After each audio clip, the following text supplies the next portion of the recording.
E aí galera, tudo bem? Desde que os seres humanos começaram a estudar a matemática e a física, uma série de avanços tecnológicos foi possível. E um desses grandes avanços foi o aproveitamento da luz do sol para a geração de energia elétrica. Incrível, né? Eu tô falando deles, os famosos painéis solares.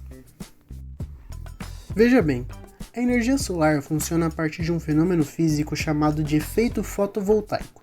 Segundo esse fenômeno, quando uma luz com uma determinada frequência incide sobre uma placa semicondutora, ocorre a liberação de elétrons e, eventualmente, a formação de uma corrente elétrica por causa da interação entre os fótons da luz e os elétrons dos átomos. Se você quiser uma explicação um pouquinho mais detalhada sobre como acontece esse fenômeno, você pode assistir esse outro vídeo aqui em cima do nosso canal. Tá bom.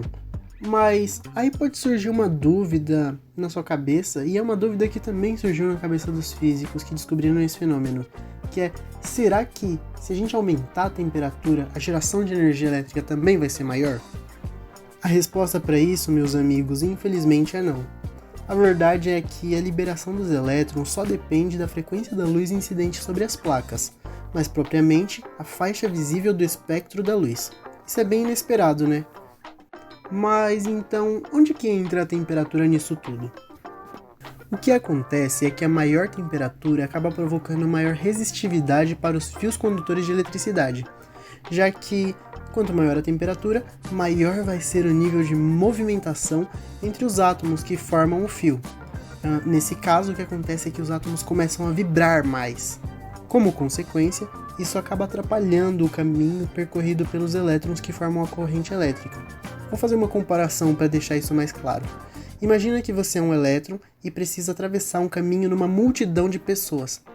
Vai ser muito mais fácil você fazer esse caminho se as pessoas que estiverem atrapalhando a sua passagem estiverem paradas, do que se essas pessoas estiverem correndo e pulando e dançando para todo lado.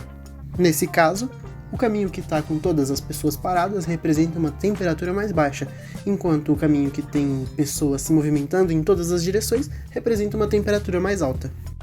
E é por isso que podemos quebrar aquela ilusão de que só compensa usar painel solar se você mora em um país quente. Bom, a partir de agora, para sermos mais técnicos, vamos chamar o painel solar de módulo fotovoltaico, porque na verdade esse é o termo correto.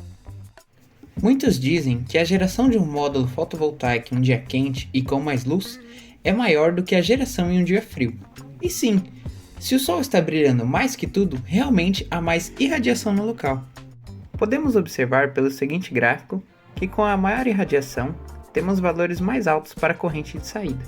Mas como já foi explicado, apenas algumas frequências de luz são responsáveis pelo efeito fotovoltaico, enquanto as outras apenas promovem o aumento da temperatura. Então, com a maior incidência de luz solar, a quantidade de luz incidente nas frequências certas para a geração de corrente elétrica é muito pequena em comparação com o aumento da quantidade de luz que só provoca o aumento da temperatura. Associado a esse fator de aumento da quantidade de luz na frequência certa, temos o chamado coeficiente alfa, que geralmente é bem pequeno e não possui tanta influência na eficiência final do sistema. Porém, com esse calor, também temos uma temperatura ambiente maior, a qual influencia negativamente na eficiência daquele módulo. Para estes, damos os nomes de coeficientes beta e gama, quando relacionados à variação de tensão e potência máxima, que já são especificados pelo fabricante. Vamos aos cálculos. Primeiramente, precisamos encontrar a temperatura de operação de um módulo, seguindo a seguinte equação, onde T é igual à temperatura do módulo, Tamb é igual à temperatura ambiente e a NOCT é a temperatura nominal de funcionamento da célula, em que todas estão em graus Celsius, e G é igual à irradiância, em graus Celsius por watt-metro quadrado. Com isso, conseguimos utilizar o valor da temperatura de operação do módulo para calcular, principalmente, a potência de saída.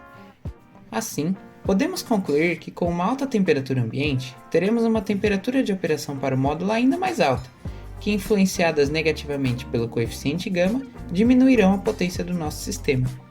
Isso quebra um pouco com o paradigma de que países tropicais, que têm muito sol, obrigatoriamente serão os países com maior capacidade de geração elétrica fotovoltaica, mas é óbvio que a irradiância local também é um parâmetro que interfere diretamente no processo.